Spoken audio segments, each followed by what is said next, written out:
you can't trust your natural state of awareness. No, you have to think about things so that you can understand them, so that you can manipulate them, so that you can control them, so that you can escape the things that are out to get you in the world.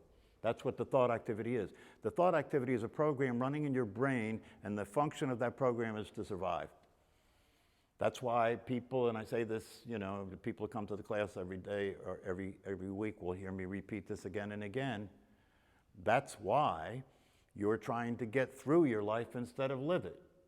That's why you're trying to get through the day instead of enjoy it, right? Because you have a program in your brain running, it's a survival program, right? And so it has you think thoughts that will get you through things. It has you think thoughts that will allow you to avoid being dominated by situations. It will have you think thoughts that will allow you to avoid being uncomfortable, because your brain thinks uncomfortable means there's a threat here. And not only avoid being uncomfortable, but seek pleasure. Seek comfort and seek pleasure, and avoid discomfort and avoid pain. And that's the way the program runs, and so that's what you do. You do it all day long. You look forward to lunch, that's comfort. You look forward to sex, that's pleasure. You don't look forward to taxes, that's uncomfortable, right? So your personality is playing a survival game, trying to control, trying to resist what it doesn't want, trying to get more of what it does want, and it's using the voice in your head to run the show. And since you think you're the voice in your head, it's using you to run the show.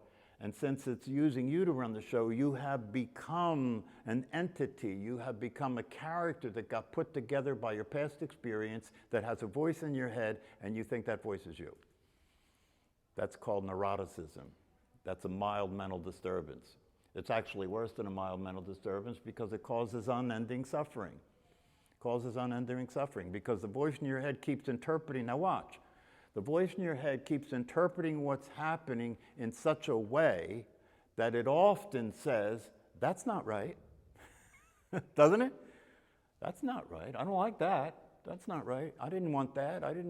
This is wrong. This is wrong. I have to get away from it. I have to stop it. I have to control it.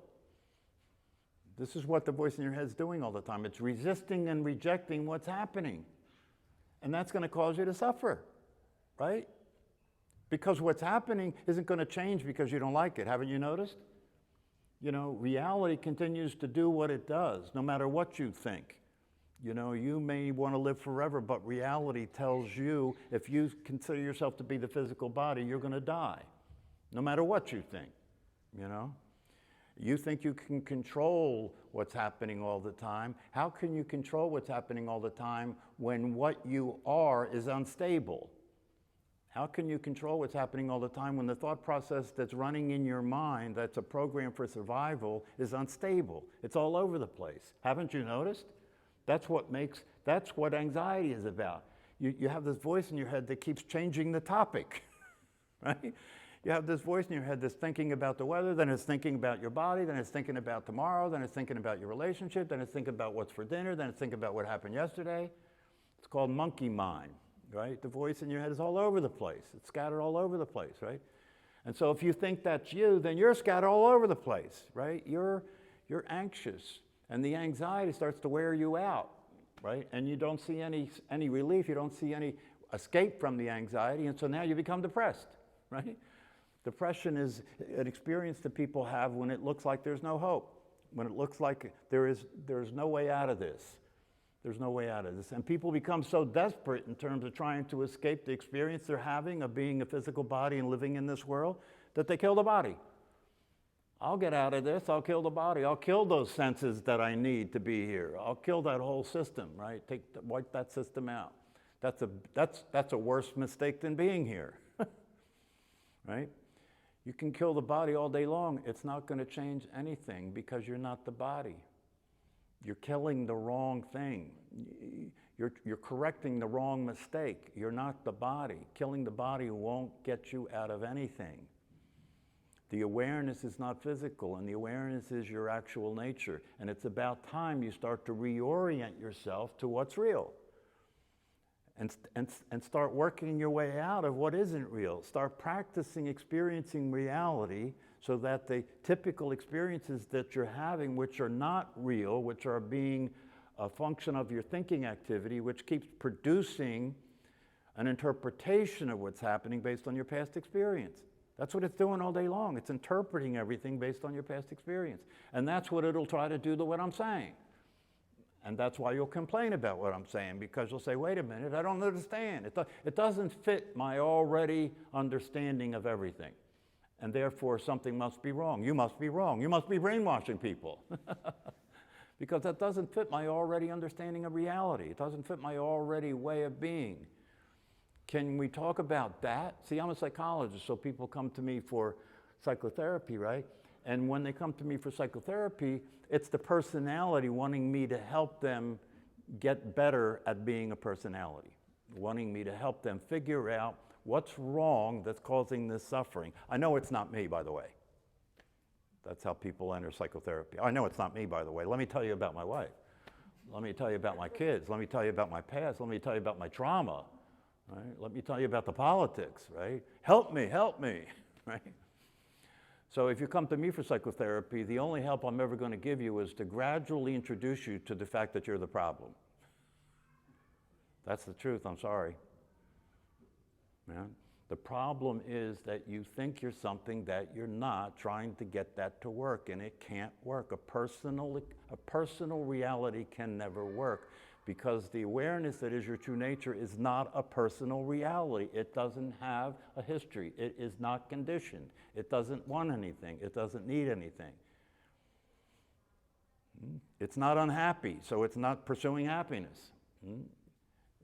It's not afraid, so it's not trying to get secure. Right? These are the behaviors of a personality: trying to get secure, trying not to be afraid, trying to get happiness, trying to avoid being unhappy. This is the behavior of a personality. It's compulsive, it's incessant, it never stops, 24/7. You can't even sleep at night without dreaming about the same bullshit, right? So, the thing is that what the real deal is, I know people come to this class and they're saying, I just came to learn about meditation. What the hell's going on? It takes practice to get free from the voice in your head running the show. It takes practice to get free from continuing to live a lie, to continuing to live as if something is the case that's not really the case. It takes practice to do that. And it takes learning to develop an understanding of the truth so that you're motivated to escape from the delusional situation you find yourself in, so that you're motivated to escape from this unnecessary suffering that you're going through. It is not necessary for you to suffer. It is actually possible for you to be happy. It actually is possible for you to be peaceful, happy, satisfied, and have a clear seeing of what's occurring. That's actually possible. And it's not possible later. It's not possible tomorrow. It's possible right now. It's only ever possible in the present moment, because the present moment is all there is. If you haven't heard that one yet, it's about time you hear that one. And the present moment is the only reality there is. Your entire life is the present moment. It will never be anything else. And so if you master being present for what's happening now, and if you master your relationship to what's happening now, right, and master it, what I mean by master it is to be awake enough to stop following the voice in your head when it goes off the rails. What I mean is to be awake enough to start seeing things as they are, so you stop behaving as if you're somebody on a football field trying to hit a home run. I used to say that I used to work in prisons for 32 years, working with people that were in prison, and that's what I used to say to them. The reason you're here is because you're trying to hit a home run on a football field, and that breaks the rules, and so we have to segregate you because that's crazy stuff. But all the rest of us are no different. You're trying to live life as if life is a football game and you're trying to hit a home run. It'll never work. It can't work. It's impossible for it to work. So the talks that go along with the meditation classes are designed to gradually have you have an understanding of reality, to gradually have you have an understanding of your true nature, to gradually have you understanding of what's going on here, right? So there's some real possibility for you to get out of this mess and start to experience life the way it's meant to be experienced. You weren't born to suffer. No. Our natural state, you know, your natural state is to be in the condition the infant is in, right? Which the baby's free from suffering because it hasn't learned yet to be something that it's not, right? So it's free from suffering. What's available here is to return to that freedom, right? With the personality that you can function in the world with, but no, you're not that personality. That personality is something that got cobbled together in your past by all the experiences you had and all the people you learned from and all the rest of it, right?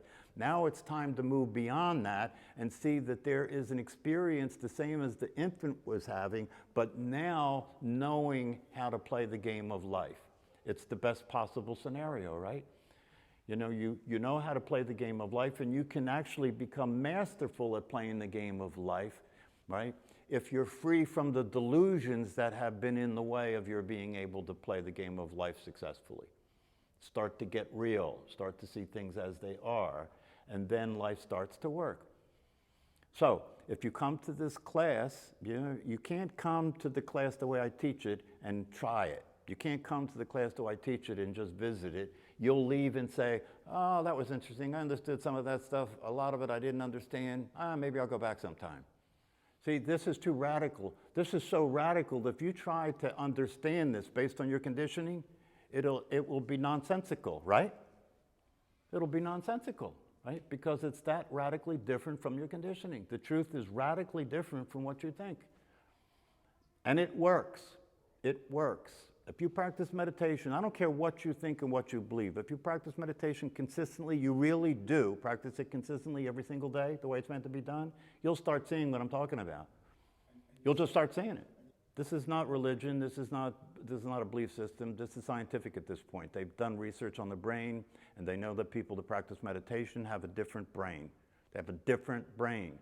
It functions differently. It's constructed differently than people that don't practice meditation. Why? Because it's being reorganized. It's being reorganized. Instead of being a survival operation, it's a fulfillment operation. Instead of being a survival operation, it's now interested in well-being instead of surviving. Now it's interested in having some fun instead of suffering. Wouldn't that be nice? Wouldn't it be nice if you could literally reorganize your brain over time in such a way where life was fun, instead of something that you're coping with, something that you're struggling with, something that you're putting up with, something that you're trying to get through. So you have to be willing to, if you hear something in what I'm saying that rings a bell for you, if you hear something in what I'm saying that sounds like it might make sense, if that's the case, it's because your true nature is listening, not just your personality, right? And if that gets your attention, and you're willing to give yourself a chance, give yourself the opportunity to learn how to meditate consistently over time and do it every single day, that'll cure the disease.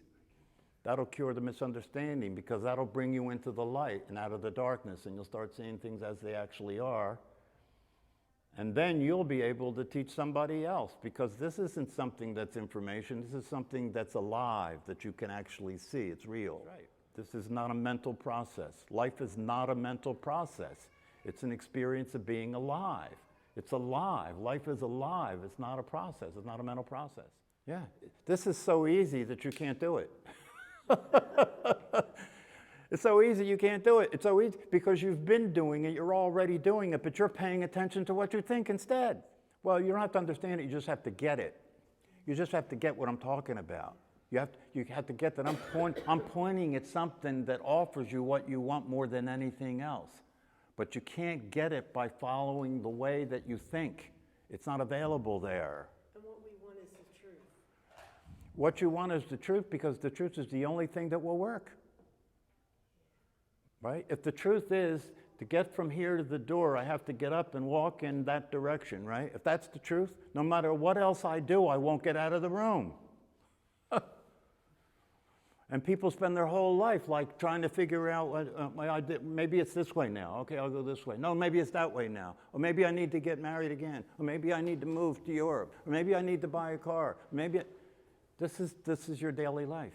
This is your daily life. It will never end, I promise. It will never end. The body will drop dead and then it'll be over and you'll realize what I'm talking about anyway. And how do you know you don't know? Because I'm aware of it. Thank you. Oh my gosh. Did I get that? Yeah. It's that simple. It's that simple. You're the awareness. You're the awareness of what's happening, not what's happening. You're the awareness of what you see, not what you think about what you see. It's really very, very simple, you know. If you see an infant when you're walking around, ask the infant. The infant will tell you. Ask the infant. Say to the little infant that you see, "Who are you?" And watch the answer you get. And the infant will give you the true answer, by the way. Right? What will the infant do? What will the infant say? No, the infant won't talk. Smile or cry. A smile. Yeah. Whatever the infant does, it won't be an answer, right? It won't be an answer because there is no answer. Yeah, probably the infant will just look at you like, what the hell are you talking about, right? That's the answer. The only answer to who are you is silence. The only answer to who you are is silence, because anything else you say will be what you think. And what you are is silent. What you are is awareness. It's silent. It's always there. It's silent. It's still. And when you get to know and you become familiar with it, your life will be a different life. Your experience of yourself and your life will be a different experience. You'll calm down and you'll start to have spontaneous happiness. How long does that take? It takes, it takes as long as it takes for you. You know, it takes as long as it takes for somebody to get a black belt in karate. Do you know how long that takes? I used to study karate. Depends on the person, doesn't it? Yeah, depends on how serious you are. Depends on how consistently you practice. It depends on how dedicated you are to learning more about this so that you can understand it. And you can understand it if you study it and you get deeper into seeing it for what it is, seeing it as it is. Study the truth. Study the truth. And when you study the truth, you're studying the concepts that point to what can't be spoken. That's the truth. When you study the truth, you're studying the teachings that point to that which can't be taught. That's the truth. Why? Because you are that. You are the truth.